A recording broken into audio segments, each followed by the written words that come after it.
Good day everyone! Welcome back to ANT Finds. Dito sa channel natin, we are dedicated to giving you the real scoop on everything I buy online.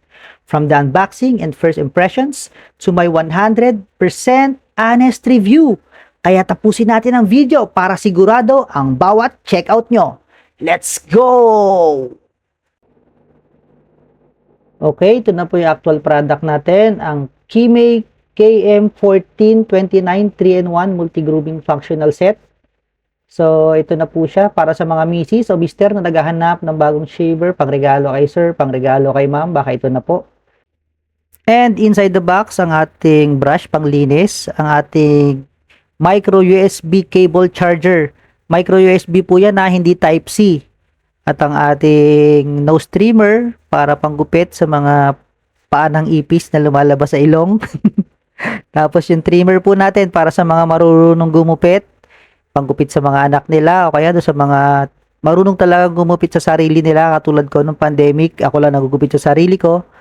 At yan, ang kasamang langis para sa mga blades ng shaver. At ito yung main product na binili natin. So binili ko to para dito talaga kasi yung isa kong shaver is purul na. Kimei din ang tatak nun na. So mga 3 years kong nagamit, tsaka medyo maliit siya. Medyo purul na, medyo masakit. So mamaya itatry natin. So may kasama na pala siyang trimmer din para hindi nyo nagagamitin yung isa, hindi nyo na ikakabit. Hindi na on and off. And dito po ako nagulat sa battery niya. Akala ko non-removable yung battery. Yung pala, dalawang AA na rechargeable din naman. Rechargeable po siya. So, para sa akin, okay lang din naman yung ganitong klaseng battery. So, just in case kasi na masira, yung mismo binigay nilang battery, pwede akong bumili anytime kasi madali namang makakuha sa atin dito ng battery. And kung magta-travel din tayo, pwede natin siyang dali na walang battery para hindi na tayo ma-checkpoint o mahaharang sa airport, lalo na sa immigration kasi napakahigpit nila sa mga gadgets na may battery sa ngayon. So, yun po yung nakikita kong maganda sa ganyang klaseng battery.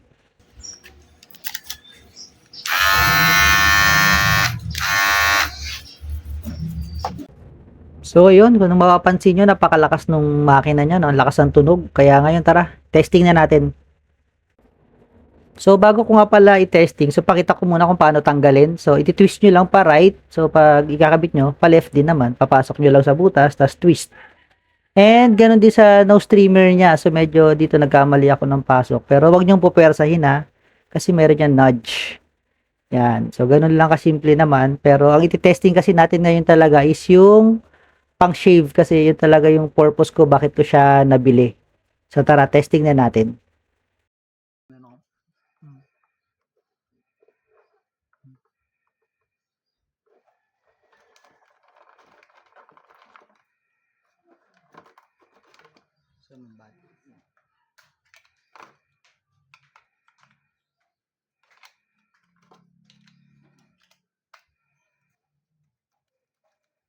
First, gagamitin natin yung clipper sa likod.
And what's the verdict para sa akin? Okay na okay. Smooth gamitin, madaling gamitin. Yung battery niya hindi matagal malobat. So 3 months ko na tong ginagamit at 2 to 3 times ko pa lang ata na charge and maganda pa rin yung takbo niya. Mga talas pa din naman unlike dun sa dati kong ginagamit. And para sa akin, recommended ko siyang bilhin nyo sa halagang 500 plus. Sulit na to, 3-in-1, magagamit nyo talaga siya. At dyan po nagtatapos ang video natin para sa araw na ito.